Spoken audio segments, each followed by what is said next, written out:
did not lose a game during the elimination rounds, and his deck really did influence what Brian Braunduin put together for his Grand Prix win at New Jersey. And now here Rudy is yet again 9-1 with Abzan Reanimator. Rudy has definitely put together a string of results recently, and I think more and more people are respecting him as a player. I think he's still flying under the radar as a deck builder, but he built a very influential Legacy deck.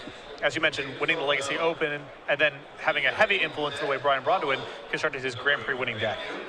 Davis starts off with an island and a copy of Evolving Wilds, so he will sacrifice the Wilds. We'll see what land he would want to search up here. Perhaps it's time for a Plains, as Briksza's off to a pretty slow start. Davis going to go with an island, but Briksza's draw here, never really fires out of the gate too quickly, does Abzan, but what it does do is very powerful things. Absolutely. Now, this is a Whip of Erebos-based strategy. We've seen a lot of the 4-color builds that have gotten away from Whip. This is a more classic build, and of course, all the graveyard stuff, Sylvan Caryatid, Sim Wayfinder and so forth. Try to get stuff in the graveyard, and then get it all back with Whip of Erebos. And Davis without a third land, so just 2 islands here for him. Pharika will be cast. Davis going to take a long look at his hand at this point. He's got a couple counter spells over there, Nullify among them, and he will use Nullify to take care of Pharika, as it is a creature when it is on the stack. An island there for Jim. And now a passing of the turn. Briksza draws a forest. He'll play it in an offensive, or at least try to. See if Davis wants to counter this. It looks like the answer is yes. There's a dissolve. Perhaps that smooths out his draw. Top card going to stay on top there for Jim. A Temple of Malady there for Rudy. Top card goes to the bottom. Jim draws a copy of Temple of Enlightenment. Top card now will stay on top. And these players are just humming along. And one of the incentives for Jim to build this deck is this kind of matchup, where Rudy only has so many cards in his deck that really matter. So counter spells are very powerful here. Dissolve especially. Top card of the deck here for Rudy is a Whip of Erebos. Force going to come into play, trigger the Courser, a little bit of life gain, pass the turn back to Jim. Jim will draw, and he will find an Evolving Wilds, which of course he knew was on the top of his deck, so he will play that. Evolving Wilds deck, a card, excuse me, we don't see very much in Standard, but the reason for that is because he wants more ways to put stuff in the graveyard for his dig through times. Yeah, and it's a concession to the dig through time, and I'm surprised more decks don't do this. For example, the White Blue Heroic deck could probably fit in 1 copy of Windswept Heath, and a lot of those decks have Treasure Cruisers either in the main deck or in the sideboard. Here's 9 Autumn Blossoms. So we'll see if this does resolve.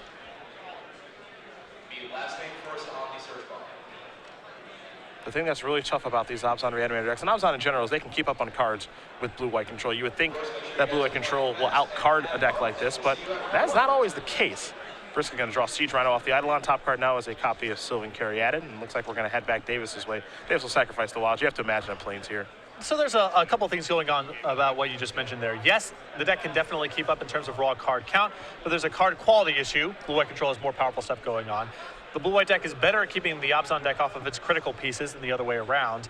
And there's a dead card advantage issue here as well, as Rudy's going to be drawing removal spells or creatures that only generate mana and so forth over the course of the game, and Jim doesn't have the same burdens. See Dig Through Time play a huge role in this game, but Evolving Wilds is what helped facilitate that. That was the 4th card in the graveyard. Let him search up his 5th land, and then he's able to cast Dig Through Time for 4 mana. So Evolving Wilds certainly worth its weight in this game. Even though it's a little slow out of the gate, more cards they give to cast what is arguably the best card in Jim's deck. And there's a lot of sensitivity for colored mana. He needs double white pretty early on. He needs a lot of blue mana for dissolves and nullifies and so forth. So even though it's not the smoothest mana fixer, the graveyard synergies you just alluded to, plus the fact that he just needs more mana fixing, even though he's a 2-color deck. And Jim has found 2 cards he's happy with. The other 5 will go to the bottom, and he'll take a draw step.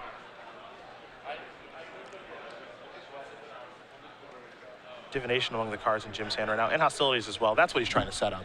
Yeah, and this is an interesting thing about Jim's deck. He has so much card advantage and so much card drawing that this looks like a board where a player might panic and say, I got to get this off the table right now. There's Eidolon Blossom, he's going to draw so many cards. But really, the only thing that Rudy's going to put together is more creatures. And so Jim can let him draw some extra cards off this Eidolon if it comes up, or put some lands into play with Courser, cast his Jace's Ingenuities and so forth, and then clean it all up with End Hostilities. He's in no rush to sweep up this board, even though it looks pretty threatening. And Jim, one thing about him when we watch him play, a master of using his life total as a resource too. We're in the draw step there, so Jim got the information the top card of Rudy's deck is a land. So that's why you saw the hold up there for just a moment. Last Breath will take care of the Courser, so the draw for Rudy next turn will be a copy of Llanowar Waste. Siege Rhino's been placed onto the stack. Davis looking at a Divination in his hand along with 2 copies of Jace's Ingenuity. It's also a disdainful stroke there as well. Jim may be considering using Disdainful Stroke on this, but he also knows that Briksza does have a copy of Barbaros in his hand, so perhaps he's better served using Disdainful Stroke on that. We'll see. Yeah, I mean, that's the play pattern he would ideally like to execute here, is use the end hostilities to keep all the creatures in check and use Disdainful Stroke on the whip. But I think he wants to fire off Jace's Ingenuity as soon as he can, and so he needs to keep the board pretty clean. It's time for divination here for Davis. 2 cards coming. 1 is a Stroke, 2 is a Devouring Light. There's a Radiant Fountain, gain a little bit of life back, and those lands, they play a big role in this deck. Of course, especially when you're just trying to get to the point where you are casting things like Jace's Ingenuity and Dig Through Time. All the life you get, there's more breathing space to cast those cards and more space to give you the time to deploy the cards you've drawn. It's a Rhino. And the Rhino's going to be in this time, as Jim did draw Devouring Light, his one of. So he can let that resolve and then have the ability to remove it. Now, of course, what he's trying to work his way towards is Jace's Ingenuity. He wants to start drawing 3 cards and actually bury Rudy under his card advantage, and Jim will draw a card. One thing to keep in mind, too, about Jim's deck, 27 lands here. A lot of lands. So, you know, we saw him kind of put some lands on the bottom with Dig Through Time, but the chances of him drawing a land is actually pretty high. So that's probably a good decision. And I think what Jim will probably try to do this turn is fire off the Jace's Ingenuity, use the Disdainful Stroke on something threatening like Whip of Erebos if that comes up, and then untap, play the end hostilities again with Disdainful Stroke back up to check the whip or some other large play from Rudy. Jim had the ability to Devouring Light there. Elected not to, and this is part of the reason why. He wants 3 more cards, so he's going to draw 3 of them. Jace's Ingenuity will resolve. Again, one thing that Jim does very well whenever you watch him play blue-white, he uses his life total as a resource very, very well. Yeah, and part of the reason he can do that is the lands that you just mentioned, the Radiant Fountains and the Tranquil Coves, give him a lot of cushion.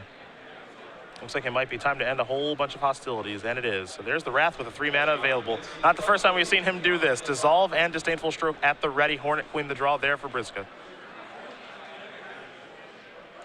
Here's Anafenza. See how much Davis cares about that, but he is staring at a Devouring Light, so I can't imagine it's too much. Here's a Sylvan Caryata, and that'll be Rudy's turn to reload. We're going to go back Davis's way. Tranquil Cove the draw.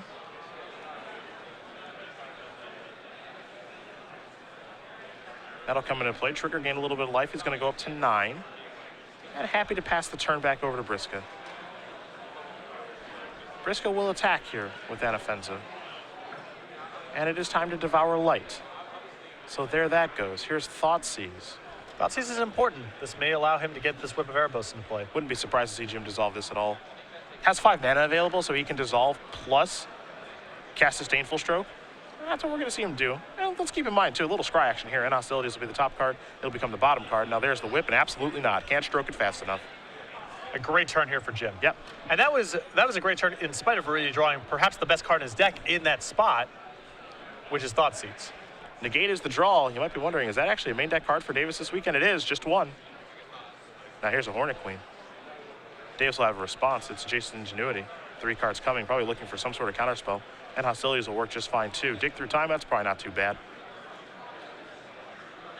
Probably still responding to Hornet Queen with Dig now. And it's going to be a 2 mana Dig. Rudy assuming it's a Nullify, and it's not. Jim's still searching for an answer, perhaps. No, it's just more card drawing. Yes. What's so fascinating, and we mentioned this yesterday when we watched Jim play, he's the only one doing this sort of thing. No one else playing blue-white control. Jeremy Bylander kind of put this deck on the map when we were at Minnesota during season 4, getting 2nd place at that tournament. And Jim has really taken that deck and that performance from Bylander when we were in Minneapolis, and he's run with it. Yeah, the control decks in question that we see are almost invariably blue-black control, and I feel like even Esper is probably more popular at this point than blue-white control. Speaking of blue-black control, congratulations to Adrian Sullivan, PTQ winner. Yes, back on the blue-black PC. Control. Yep, blue-black control. One of his goals of the year, and he accomplished it very early. Dissolve will take care of Hornet Queen. We're going back Jim's way. Jim will draw another copy of Dissolve. This game's getting very, very tough for Briksza. I mean, this has been just a smooth, efficient game from Jim. He's broken serve a lot, mana-wise, using 2 mana to exchange with 4 or 5 mana from Rudy on a bunch of turns. Rudy's last card in hand is a Murderous Cut he can't really do anything with. And Jim's drawn so many extra cards. Now here's an Elspeth. That's the way he wants to win this game. That's the way he's going to try to win it. Soldier Token time. Briksza will draw a card. It's a copy of Corsair Crucifix. We'll see if Davis cares about that one at all. Davis will consult his hand. Reclamation Sage is on top of the deck. And it's actually picking up some useful information as there's a Last Breath, as Briska's going to concede the game. So Jim Davis is going to win game number 1. He gets a little info out the door, which means Reclamation Sage is a card he has to be wary of as he is playing 4 copies of Banishing Light, but a big win and a good start here for him. Yeah, that was, I mean, we rarely see Jim win that quickly. And that's because the game was so straightforward to play from his side that there wasn't much complexity going on there. You can see why Jim likes this deck, particularly against the Abzan and Sultai matchups. There's just not a lot of cards that matter. Most of them that do matter are very expensive and therefore line up very poorly against Disdainful Stroke, Dissolve, and other counter spells. Well, you have to imagine he's been here before in this sort of matchup against Abzan in different capacities, you know, be it this version with Reanimation and Whip of Erebos, be it just a mid-range version, but that's part of the appeal of playing the deck that he's playing. Yeah, and once you get out of the first couple turns of the game and you've resolved your Jace's Ingenuity, you've hit them with an end hostilities, they do have cards in their deck that are still, you know, powerful in the abstract, but even cards like Courser or Crewfix, you don't have to care about anymore. There's not that many cards left in the deck that you have to really worry about, and so you can be really precise with your counter spells and removal. That is exactly what you saw that game. Once Jim was able to weather Rudy's first storm, there weren't that many cards he could bring to the table that would change the outcome of the game, and Jim was able to pick those apart very easily. Well, it is sideboard time right now, and so we will take a look, and we'll start with Briksza's side, as he'll be on the play for game number 2. 2 copies of Erase 3 Glare of Heresy, an Ajani Mentor of Heroes, an Abzan Charm, a Reclamation Sage, a Nissa Worldwaker, 2 copies of Thoughtseize, 3 Bioblights, and an Eidolon Blossoms. I like that there's some cards in here that are just well suited for playing against control decks. Eidolon Blossoms, the additional Thoughtseizes, the Nissa, I think those are very easy to bring in. And then the Abzan Charm for additional card drawing. The Ajani Mentor of Heroes, much the same. I don't think that he really wants to play Glare of Heresy or Erase because those are a little too specific just to fight Banishing Light. But I could see the extra Reclamation Sage coming in because at least it's a body on its own and could be really powerful if it happens to catch a Banishing Light. And we'll take a look at Davis' sideboard, very reminiscent of what he's been playing for the past couple of weeks at that Season 4 Invitational where he made the top 4 and at the Players' Championship in Roanoke. A Fate of Retribution, 2 Omen Speakers, a Last Breath, 3 Bramaz, King of Oreskos, 2 Negate, a Whelming Wave, 2 Erase, and 3 copies of Glare of Heresy. So the additional removal spells, I really like the 3 copies of Glare of Heresy. I think the 2 copies of Negate are pretty solid here. The additional Last Breath, as Rudy has both Eidolon Blossoms and Courser Crewfix, and the Fate of Retribution. Rudy's trying to build up a pretty big board. Fate of Retribution can be really powerful there. And there are some Planeswalkers running around in Rudy's deck as well, so a little bit of a splash damage there from Fate of Retribution. Most of these Abzan decks, if they're not playing with Planeswalkers in the main deck, there's at least some in the sideboard to help out in the control matchups, and Rudy does have Ajani and Nissa to that end, so even if Rudy didn't have Planeswalkers, I think Fate of Retribution would still could be reasonable, and the fact that most of these Abzan decks go to some number of Planeswalkers means I think it's pretty certain Jim's going to bring it in. Well, these players will finish sideboarding up here for game number 2, but while we wait, we will talk about the fantastic Magic comic and cardboard crack paperback books, now available. 3 paperback books and have been extremely well received thus far. The whimsical black and white comic strip about Magic the Gathering, available at starcitygames.com/cardboardcrack, or your copies a day. All 3 copies on sale for $12.99 a piece.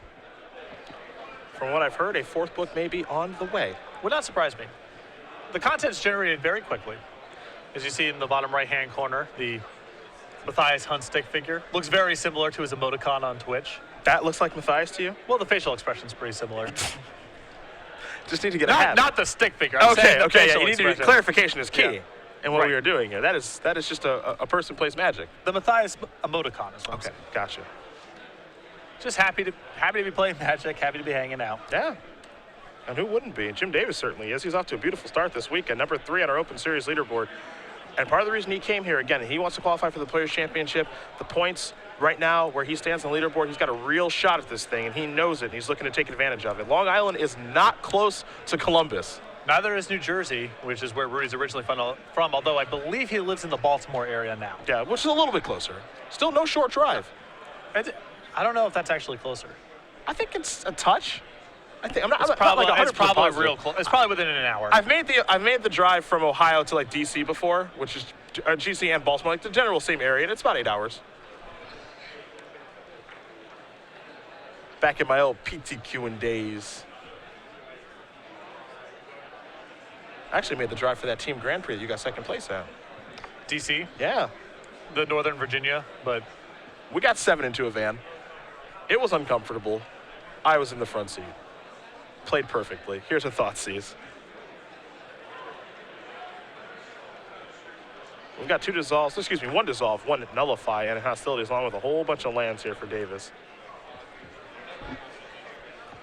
this hand's, I mean, Rudy's got a couple different paths he can take here.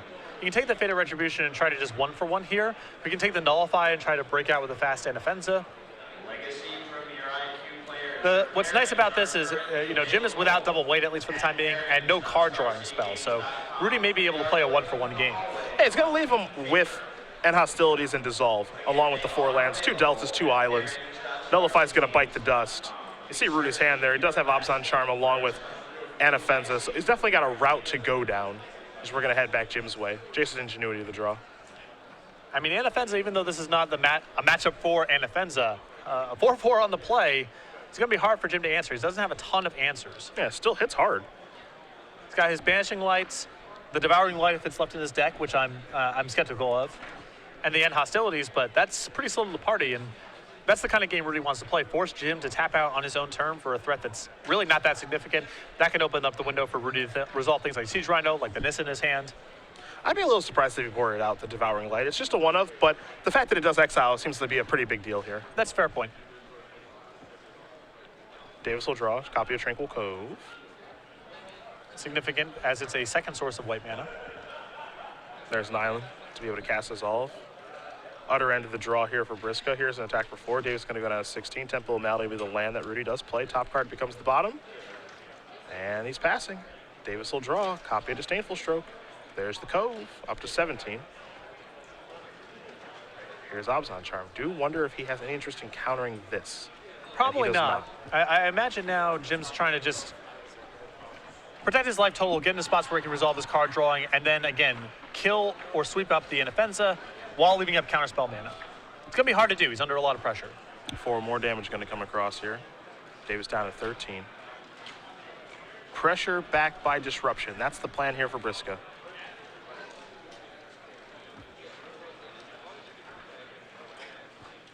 Does have a Thoughtseize, just going to wait. I think he contemplated maybe just running one of his 5-mana Planeswalkers into a counterspell to get it out of the counter out of Jim's hand. But Rudy would ideally like to wait for land number 6 so he can Thoughtseize and follow up in the same turn. Yeah, I prefer this method. Here is Thoughtseize. However, because Davis has 5 mana right now, the play of Dissolve plus Disdainful Stroke is available, which is fortunate here for Jim.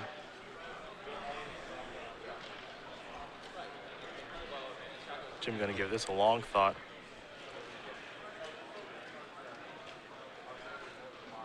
And he will cast Dissolve. Now what's tough here for Davis is if he had kept that card on top and Rudy plays a 4 or 5 mana threat that is worth Disdainful Stroking, you'd actually have to leave the card he kept on top. So I was a little surprised not to see him sacrifice the Polluted Delta in that instance before casting Dissolve, but things worked out okay for him. Yeah. Especially since that Polluted Delta is committed to getting an island. I suppose because of the Urborg in play, he can just leave it there. This is true. This is true. Here's an Ajani. Be surprised if this resolves. Oh, it's tough because I imagine that Jim wants to Disdainful Stroke this, though he really does want to resolve that Jason's Ingenuity too. Well, I think this is okay for him because now he's in a position where he gets to next turn have 7 lands in play, which affords him the opportunity to cast End Hostilities with Disdainful Stroke back up. If he has a 7th land. Yeah. Which he does. Yeah. Yep, he's got a Delta, so that play is open. I mean, I'm sure he's not thrilled to End Hostilities away just this lone copy of Anafenza, but he's at least got the path set up. But this feels like what he's been working towards the entire time, right? Exactly. Which is this exchange. Which, End Hostilities 1 creature away is not the sexiest thing in the world. Is now here's a Thoughtseize. That's a pretty big game. Yeah, this is problematic now for Jim big time, as it's a path for Nissa to resolve. Yeah. Jason's Ingenuity's got some real work to do now. You see Briksza's hand. Hero's Downfall, Utter End, Hornet Queen, and Nissa. And Nissa's going to be coming in. It's going to make a 4-4, pass a turn back. So we're going to go back Davis's way. He's at 6. Jason's Ingenuity is going to have to get some real work done now.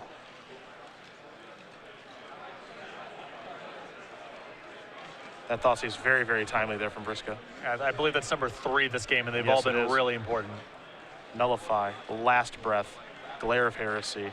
Not the right combination of cards. Tranquil Cove can bring up to 7, but 7 is not above 8, and that is going to do it for this game. Abzan Reanimator in the hands of Rudy Briksza ties it up against Jim Davis playing blue-white control. Nissa very powerful in this matchup. Yeah, the 1 copy of Nissa, the 1 copy of Abzan Charm, the sideboarded Thoughtseizes, they were all important in that game. That third Thoughtseize is a backbreaker because Jim had set up everything the way he wanted to do it. Yep. If there's no Thoughtseize there, Rudy casts the Nissa, Jim disdainful strokes it, now he's moving into, all right, now Jason Ingenuity, and perhaps a repeat of happening game 1. And Rudy's leftovers at that point were a Hornet Queen he couldn't cast, an Utter End, and a Hero's Downfall with no targets in play. So Rudy's hand past that Nissa really had very little going on. Yeah. But Tommy top deck there for Briksza, and that's how we're headed to game number 3 here. Both players will get ready for that game. Maybe change the sideboard up a little bit. While we do wait, we will talk about something that Jim Davis really did take advantage of to qualify him for the Players' Championship, and that's the Star City Games IQ series. We've got 2 IQs running right now, actually 2 Premier IQs taking place. Those are our 5Ks, and we got 1 Modern and 1 Legacy happening right now that players are doing battle in. But IQs can really be kind of anything you want them to be at your local store. Yeah, they're just an opportunity to play more Magic or a path to qualify for the Invitational. And for a lot of our players, it was a road alongside the Opens and Invitationals to qualify for the Players' Championship. All these tournaments, the prize kits we send out come with playmats, dice bags, pins, and SCG Premium vouchers.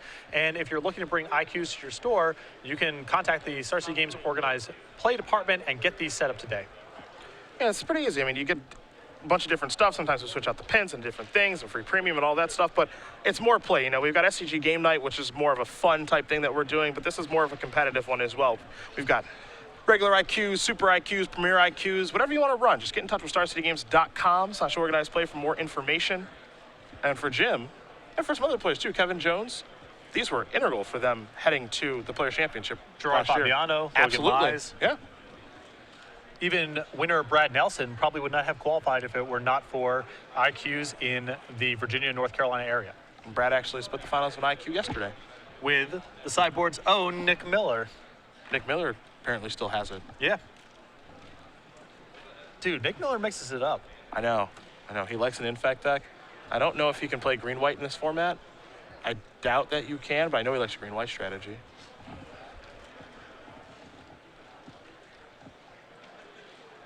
He battles a lot on the weekends. When he's not working, he's definitely battling. Yeah. I can appreciate that.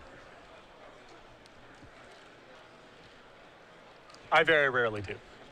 Well, you're just kind of like, I kind of want to insult you, but I don't think I'm going to. Okay. It's Well, just- you already have by leading off the just- conversation that way.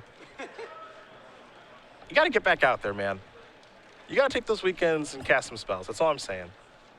It feels really good when you don't get to play as much anymore, and then when you go play, it's actually a lot of fun. Yeah, I enjoyed my Friday night Magic over the break. Little white-blue heroic action. Yeah, you got to get out there. You know, there's a Monday Legacy tournament that's like 10 minutes from my house that I try to go to if I get back in time from flying back from the events. I got to play one of those. There was like 40 people. It was actually really awesome. Oh, that's awesome. Yeah. If you have a thriving scene like that, Yeah. you know, the store by my house, you know, we get 20 for FNM. But if it was draft, I would show up a lot more often. But constructed is just, you know, I just don't enjoy it as much. What can I say? You just got to get out there and battle. I mean, I'm going to the Grand Prix in Cleveland to see my parents and do battle. It's limited. I just can't wait to first I Grand don't Prix know. in There's Cleveland so since many- 2002. There's so many books to read, and there's a jump shot to be worked on. There's a lot of things taxing my time, you know? Working your way towards the D League or whatever it is you're striving for. The F League. Yeah, I'm not entirely sure. Certainly not the NBA. But hey, whatever you want to do with your time is up to you, but it doesn't mean I can't judge you for it. Mm-hmm. That's all. Get out there and cast some spells. Someone needs to learn a lesson about how to play against a red deck. Why's that got to be me? That's kind of your calling. No, Kind of your it's. job. I mean, no, it's not. I mean, Think about how much you furthered Ross Merriam's career after that devastating loss. sure. It was great. It was Without that, Ross may not be the player he is today. great from a storytelling perspective. It's like Rounders. Protagonist takes a huge shot in the beginning of the movie, builds Yeah. his way back up, and then redeems himself. Hopefully with better writing, though. With better writing Okay. and better acting. Okay. Because the writing and the acting in that movie is horrible. It's not great, but whatever. It's still a classic. Oh, I own it. Yeah. On DVD. I still quote it ad nauseum like every other gamer out there, Yeah. but it's not very good.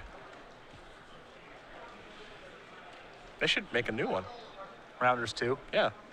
Mark Wahlberg tried that kind of with The Gambler, except for it is horrible. So that didn't really work out very well. ESPN tried it with their show Tilt. Oh, wow. I remember that one. It was very bad. That was a doozy. Very, very bad. Davis taking a mulligan, looks like to 5 here against Briksza. I think there is a market to be had for a Rounders-esque movie right now with proper acting and good writing and a good storyline. I don't know if that's true. The poker thing is just not, it's not as popular as it once was. Maybe a daily fantasy sports rounders could be really. Oh, hello. Maybe there's a market for that right now. It is pretty hot. Yeah. Though I don't know how in-depth that particular. Right. It would movie be can hard be. to squeeze 90 minutes out of that, Yeah. I think. But that's why there's people more talented than me that come up with plots and, Sure, and that's writing their and- job. right. If a movie like Battleship can exist, we can get this done. Battleship's kind of a sweet concept, though. That is the world's worst movie. It's the world's worst movie. That's but the it's a one. Sweet concept. There are battleships. Sweet concept. I'm on board. A tranquil cove to start here for Jim. Sansa Citadel for Briksza. Jim does have a couple of lands to work with, the Banshee Line and a negate, so I mean, the land drops are the most important thing because if Jim is able to make his land drops, he has a bunch of very good draws. And Rudy's deck is likely to give him a lot of time to draw out of it because outside of Siege Rhinos, he doesn't have that much that applies quick pressure. yeah, you said it, not a lot of quick pressure. Just a passing of the turn, so Jim can play a little bit here. Now, Rudy's hand is pretty good. You see the Obs on Charm, 2 copies of Siege Rhino, and a Nissa over there. So he's definitely got some very, very powerful spells that Jim has to respect all the way across the course of the game. But Jim can play a little bit of Magic here, and that's really all you can ask for, I think. If he gets to Chase's Ingenuity or Dig Through Time, he's got a real shot. His deck is very good at pulling itself out of mulligans, even mulligans to 5. There's Obs on Charm. That'll resolve. 2 cards coming here for Rudy. Ilana Blossoms among them. Farika the draw. This is a Courser. Jim will take a look at his hand. It's going to resolve Utter in the top card of the deck, and Briksza, I don't think he has a land. That's a big game here for Jim. This will give him the opportunity to get back into this one. And if Jim's able to peel off something like an End Hostilities here, Oh, yeah. knowing that my opponent's not going to draw a land, this could get very, very interesting. 3 copies of End Hostilities in his deck. Also has different answers to Courser, too. Let's see what he's able to draw here. Banishing Lights. Flooded Strand going to be used right away.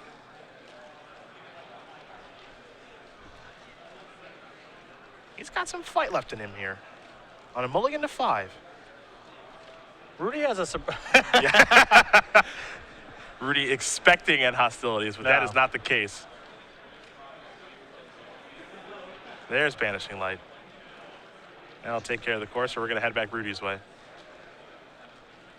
No, Jim's going to get a little bit more out of an End Hostilities there. Other end. Will he let this resolve is the question. Does have a copy negate in his hand. Kind of an interesting situation. Top card's now Thoughtseize, and that one's the tough one. Back Davis's way. Faded Retribution, the draw. Interesting. Radiant Fountain's going to come in. There's Banishing Light yet again. Pass a turn back. Thoughtseize the draw. Here's Ilana Blossoms.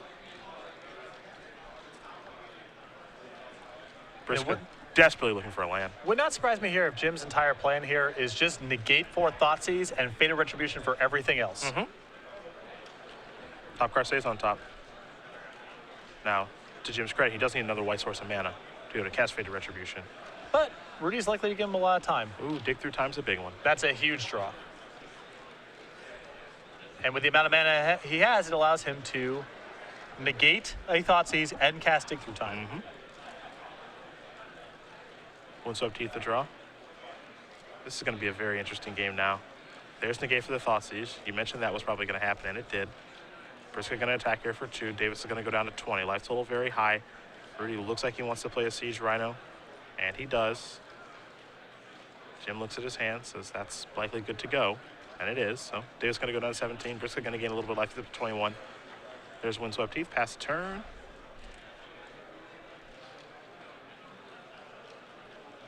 Time to dig.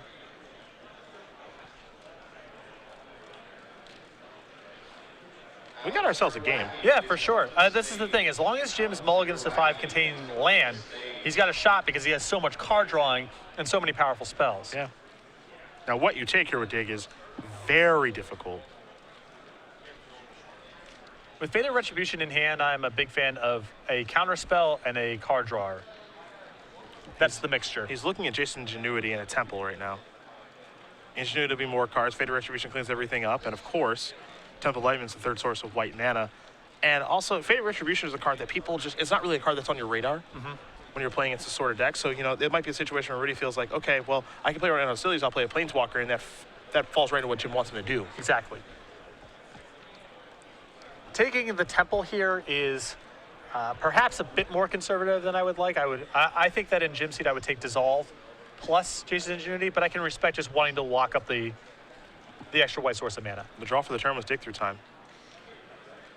Radiant Fountain's going to go to the bottom of the deck. After Jim, you're just hoping that no Thoughtseize comes off the top. Nothing that can pick apart your hand. Here comes the Rhino and the Eidolon. And all Jim wants to do on this turn is says, hey, just do something that doesn't hurt too much so that I can cast Jace's Ingenuity. A Freak is a little scary. This play is nice for Rudy for a variety of reasons. It is an Eidolon trigger, and it is a way to advance the board without playing that much further into a sweeper. Well, it would have been an Eidolon trigger. He did not remember. 3 cards coming. And those are his triggers to remember. That's big for Jim, him missing that. Yep. Because you can see, I mean, Rudy's got 4 cards in hand, but this is going to come down to a battle of attrition. Yes. Every card matters in this situation. The only way for Jim to get back into this game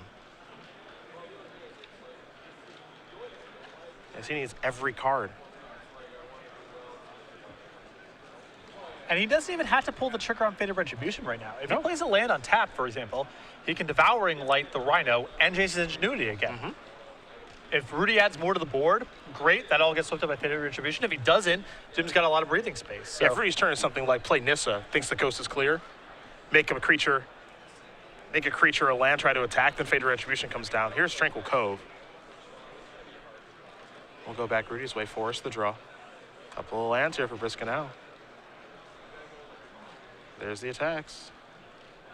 Again, Jim an expert at using his life total as a resource. See if he wants to make a move here. It looks like no Devouring Light in hand just yet here. He doesn't even have to make a move on this attack. Yeah. He still is fine. And he has a Radiant Fountain left over in hand. Here's a Rhino.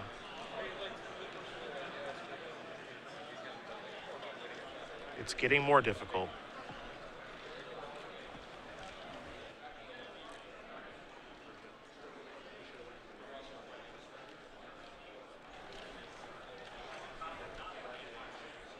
The Freaka is an element of, it is a challenge here for Jim. As long as Rudy leaves up some mana, even if Jim has a sweeper, Rudy's going to be able to get some pressure into play.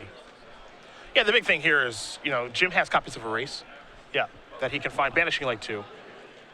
So he definitely has some cards that he can use to get himself out of the situation.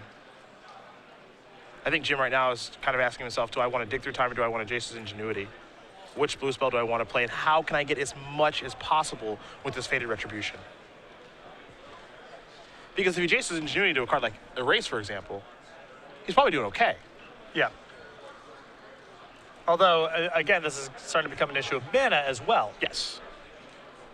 3 cards coming. And hostilities among them. That one might be pretty good.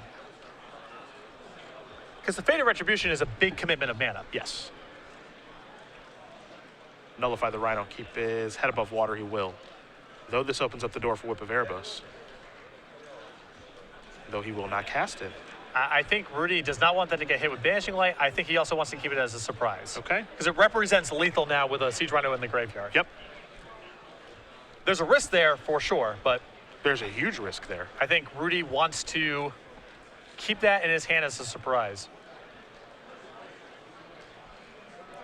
The other risk now is if he gets hit with the sweeper, he doesn't necessarily have enough mana to whip and activate in the same turn. Yep. He goes down to 7. So there's risks. There's a lot of risks for Rudy's line of play there. Radiant Fountain's going to bring Davis up to 8. He's reaching for mana. Looks like he's going to end some hostilities here. Okay.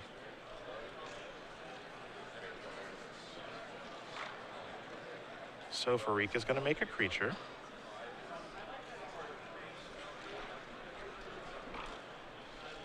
And now Farika will make another creature. And for Jim is hoping not to die. Ooh, Thoughtseize is big. Yeah. But I think Jim has, this is interesting. Nullify, dig through time. Whew. That's really tough. Yeah. Because Rudy also has that copy of Nissa in his hand too. And that Nissa is lethal. Yeah. Oh, no, Nissa comes up short. He's at 8. Oh, he's at 8, sorry. Forgot the Radiant Fountain.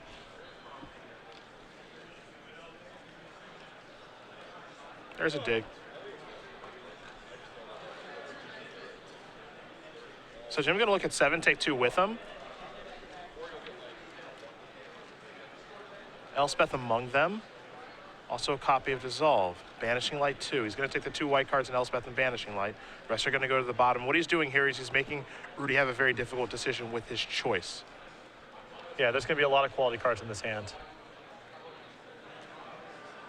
See, Nullify, Faded Retribution, Elspeth, Banishing Light. A lot of options. There's Nissa. Attack him for 6. Davis is going to go down to 2 here. Faded Retribution's out the window, so he's got to do a lot in one turn to get himself back into this. End Hostilities isn't a bad start. Something like End Hostilities plus Banishing Light on Nissa gives him a shot. Yeah, it's multiple cards at this stage. Divination of the draw.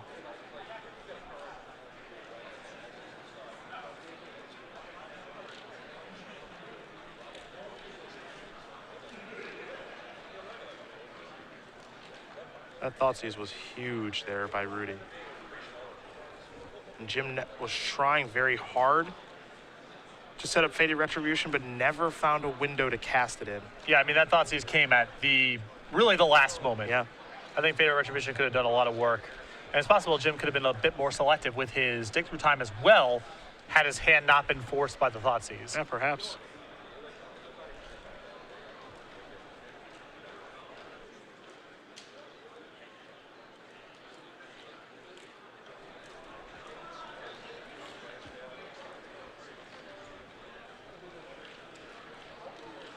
So now Jim's got to think about what is the mixture of cards I need to be able to win this game?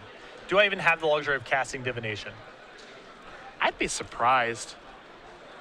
He's running it through his head on what he can draw to get himself out of this situation, but Rudy's coming at him from so many different angles right now. Exactly. His hand is likely a dead end, so he has to cast the Divination, I believe, because I don't think his hand offers him a solution.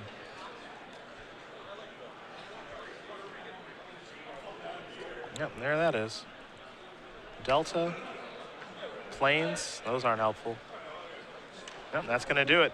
Rudy Briksza is going to win this match here over Jim Davis, 2 games to 1. Abzan Reanimator will take care of blue-white control. An untimely mulligan to 5 there for Davis. He's able to claw his way back, but Thoughtseize, Farika, the Planeswalkers, what Abzan does comes from so many different angles, and that's what makes it so tough to beat. Exactly, and a lot of that has to do with the post-board configuration, too, with Rudy just having a lot more substance. Nissa was incredibly important in both the games. The Abzan Charm is really powerful. Those are only one-ofs. And, of course, the Thoughtseizes were a huge deal as well.